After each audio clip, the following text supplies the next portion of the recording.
એ મેં એક મારા ભાઈને વાત કરી દીધી. હું વાત કરી દીધી? એ ટીવી લેતો આવજે રક્ષાબંધન ની દી એમ. કેમ ટીવી લેતા આવજે? હા તો ટીવી જ લાવે ને, રક્ષાબંધન માં કઈક નહીં આપવું પડે એને, એટલે ટીવી મંગાવી લીધી. સામેથી માંગ્યું તે? હા, આ ટીવી નથી આપણી ઘરે? આપણી ઘરે હોલ માં છે, મારા બેડરૂમ માં આપણે નહીં જોઈ. અરે બેડરૂમ માં જોઈ તો આપણે લેવાનું હોય કે ભાઈને નો કહેવાનું હોય આપણે? અરે વરમાં એક દિવસ રક્ષાબંધન આવતું હોય તો માંગી જ લઉં ને. અરે વાલી, આમાં માંગવાનું ન હોય. ભાઈની જેવી પરિસ્થિતિ હોય, ભાઈની જેવી ઈચ્છા હોય એ પ્રમાણે ઈ ભાઈ આપણને દે, બરાબર? અને એવું કઈ જરૂર નથી કે ભાઈ આપે જ, આશીર્વાદ આપે ને તોય બહુ છે. આ બેનની ફરજ છે કે એને રાખડી બાંધી રક્ષા માટે પ્રાર્થના કરે એમ.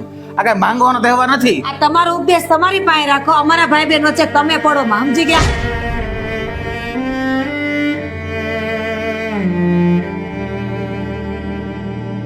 અરે હા બેન, હા, ચિંતા કેરમાં તમ તારે એસી આવી જાય બસ. અને આમે રક્ષાબંધનમાં પહેલી વાર તો કંઈક માંગ્યું છે એટલે ભાઈ થોડો કઈ મોડો ઉતરશે. તારી ઘરે એસી આવી જાય એ વાત ફાઇનલ. બસ હું મૂકવાલ બેન. હું એસી હું આવી જાય? અરે મોટી બેનનો ફોન હતો. આ બધા ભાણિયાઓ છે ને એને ગરમી થાય છે બહુ, એટલે એને કીધું કે મને છે ને આ રક્ષાબંધનમાં એસી આપો. આપી દેવું, એમાં હું ન્યા. કઈ એક બેન નથી, ત્રણ બેનું છે તમારે, ત્રણે ને એસી આપશો? હા હા, ત્રણે બેન ને દેવા પડશે. હવે મોટી બેન ને એકલા દેવું આપણે તો નાની બેન ને ખોટું નહીં લાગી જાય, એટલે ત્રણેયને આપણે એસી દેવાના થાય છે.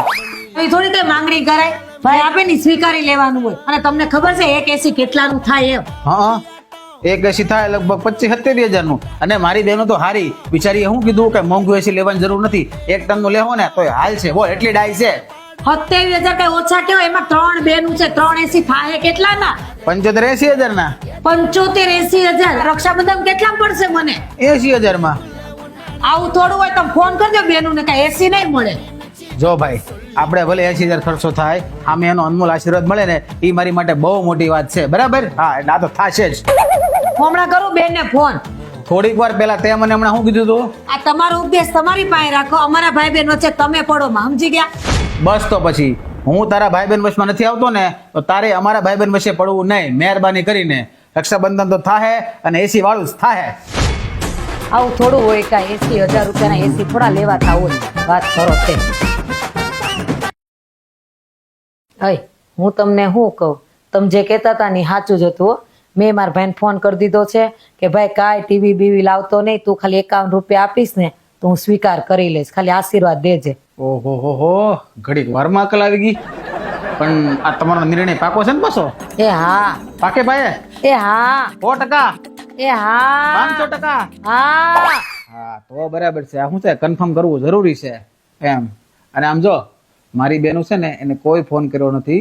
આ તો છે ને ખાલી તારી સાણ ઠેકાણે લાવી હતી ને એની માટે થઈને આ બધું આયોજન હતું. હા, હું જે વારે તેવા થવું જ પડે. અને વાલી, આ બધા ભાઈની પરિસ્થિતિ હરખી ન હોય એટલે, અને ઘણી વાર એવું બને કે ભાઈ તકલીફમાં હોય તો બેને પણ સામે ચાલીને એની મદદ કરવાની. હું કારણ કે તકલીફ કઈ આમ ભાઈ બહેનનો સંબંધ જોઈ નથી આવતી, ગમે ત્યારે આવી જાય. અને ભાઈ બહેનનો સંબંધ મતલબમાં કે ગમે ત્યારે ગમે એને તકલીફ પડે તો આમ ખડે પગે ઉભા રહીને એ આશા ભાઈ બહેન. ડન? તો હવે મને સરસ બધાની સા પાઈ દો. બોરાન દે. મીઠાઈ આવી ગઈ ને? હા, આવી ગઈ. હા, બસ. જો ભાઈ, પોતાની તકલીફ પડે ને તો જ બધાને સમજાય. અને અમુક ટાઈમે જે વારે તેવા થવું પડે, નિયમ છે કુદરતનો. હાલો તે.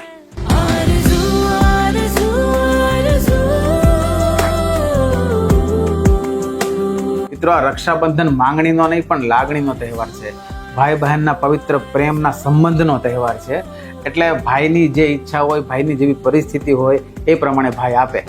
ભાઈ મોટો હોય તો આશીર્વાદ આપે, તોય ઘણું છે. ભાઈ નાનો હોય તો બેનને આશીર્વાદ આપે, એ બહુ મોટી વાત છે. અને ઘણા ઘરમાં એવું હોય કે ભાઈ દેરાણી જેઠાણી હોય અને એક ભાઈની પરિસ્થિતિ વધારે સારી હોય, એક ભાઈ આર્થિક રીતે નબળો હોય, તો પછી એ બંને ભાઈએ પણ ખાસ ધ્યાન રાખવાનું કે એવી કોઈ પણ વસ્તુ કે એવી કોઈ પણ રકમ ન આપે જેથી કરી અને એ બંને દેરાણી જેઠાણી વચ્ચે મન દુઃખ ઊભું થાય.